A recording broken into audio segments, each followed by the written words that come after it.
with this? I guess we can talk about is Black Friday. With that coming up, and let's talk about some of the games we got over the last couple of weeks. Let's just talk about the entire fall, like how big gaming season was this year compared to a lot of the others in the last couple of years. It's Okay. been a while since we've seen a bunch of big triple name games all at once. I'll give you that. Let me see. Some of the games that came out, I think this month alone, like if you think about the gaming season kind of started, you can go back to probably September. Let me see, new release. I'm gonna go back a couple months. I would say it probably started in September with Gears of War, unofficially anyway. They could have brought Gears of War out a little bit later, but it still would have been well. It's Gears of War, but that's on the 360. Let me see. Date. Back. The Gears of War game, it came out September 20. That was it. And then there weren't that many big games that came out after that. It was just kind of weak. Then you got games like Rage that are kind of disappointing when you consider. Let's move a little bit to late October. October 18th. Starting off with that was a huge game. Did very well. That's 25th. Battlefield 3, a big game. Did very well. November Uncharted 3 did well. November 8th, Modern Warfare 3 did very well. Then November 15th had Siege Road 3rd and Assassin's Creed Revelations. Both did, Assassin's Creed Revelations seems to be suffering from the same thing we were talking about earlier. The lack of innovation after several games. Yep. And then we'll talk in a second. And going all the way this week, I wouldn't say there's one big game. I guess for me it would be WWE, but that's just me. But maybe Tech, if you're a big Tech fan. But I wouldn't see every game that came out on the same day. That day was probably a pretty big game.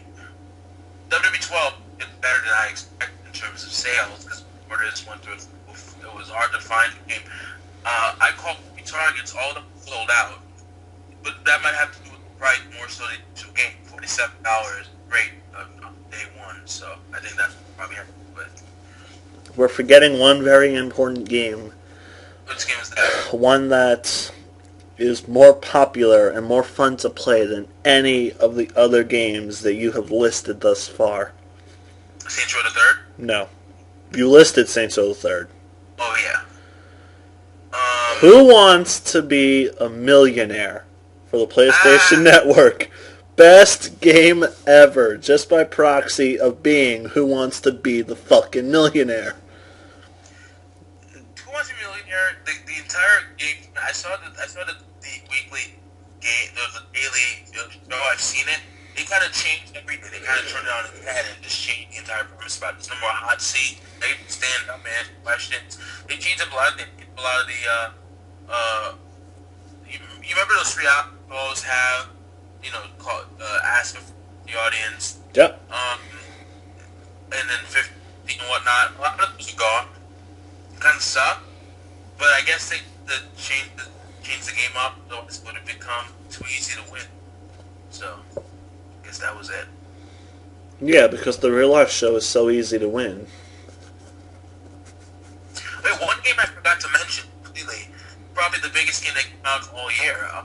Elder Scrolls V Skyrim came out on November 11th, which is why I forgot to mention it because it came out between the game between Modern Warfare 3 and Saints Row the Third and Assassin's Creed Revelations. To me, I think that game's gonna win the year. There's no way it can't. Because from what I get, from all the reviews I've heard, it's the game that had pushed the genre of RPG to the next level, giving you so much freedom and open space to do whatever you want.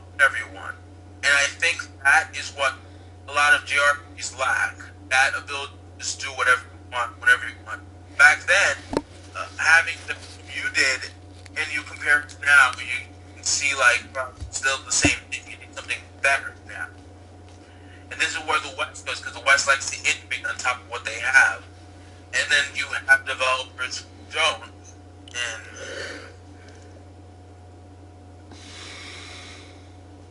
You're still forgetting one top tier game, sir. which one? Family Feud. Family Feud came out last year. Well, screw you for ruining the joke. One game that came out, that is a Jurassic Park game. Oh, that's some epic shit there, good sir. Epic shit there He got indeed. 56 out of 100 on Metacritic. User reviews worse. Yes, that's how you know a game is badass.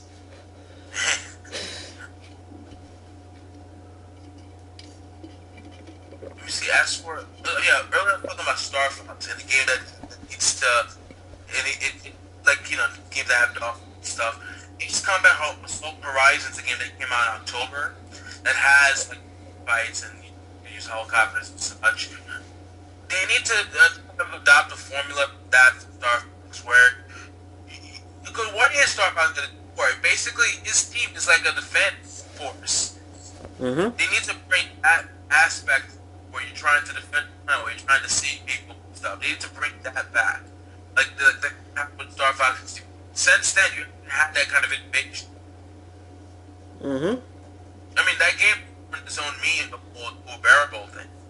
You need something new. They need to also focus on the characters themselves to understand more about their past and doing what they're doing. James, your mic keeps breaking in and out. Ah, damn. I think it might have a connection, not so much mic.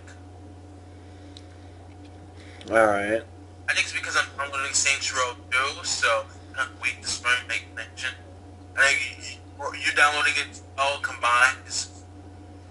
No, I downloaded each thing separately. I'm at 80% with my Saints Row 2.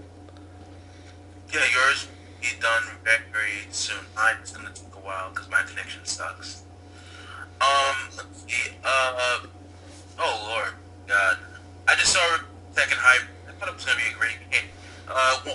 One publication video game gave it a 4 out of 10. Oh. 4 out of 10? 4 out of 10. This is a Tekken 2. They said because it's really what it really is. It's three things. One is the Tekken Vengeance at CGI film. The other is Tekken Tag Tournament HD, which is the original Tekken Tag Tournament from 2003 remade in HD. And the third one is Tekken Tag Tournament 2 Prologue, which is basically the sequel to it. It hasn't come out yet, but it's like almost like a demo to it. It's only out in Japan right now, and it's going to be coming to console eventually. But it's like the entire package isn't worth it. Apparently, based on what they said, is that it's overpriced and whatever else. It comes down to it like the Tekken Blood Vengeance was in select theaters. It was theaters in Japan all over the place. It was in select theaters here, and most Blu-ray DVDs are about $40. But you're getting that plus an HD remake, which costs about $40, and you're getting a demo to a game that hasn't come out yet. So I don't know. I guess if you're a fan, it might be, but I guess maybe it wasn't. Yeah. With this review out, it definitely dropped at Friday, which is another thing I'm going to talk about. There's gonna be a sales here because it's been so many games this year. A lot of them were shadowed, like Portal, for instance.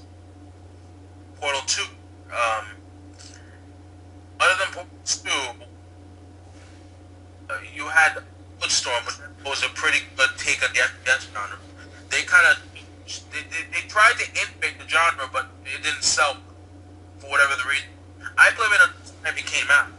It came out in like, which was a really bad idea. That's where people had to spend a lot of money. And now you cut out completely. No, I'm still. Yeah, I just stopped talking for a second. What we could do, we could continue this later when my down switch to down connection out. Alright, yeah, that sounds like a plan. Alright, so we'll just do this later. Alright, and then I'll start cutting these into sections because I'm pretty sure this is over 40 minutes already. According to this, it was 52:05. Yeah, but I didn't start recording as soon as we started the call, so it's going to be a few minutes less. Alright, we'll continue this soon.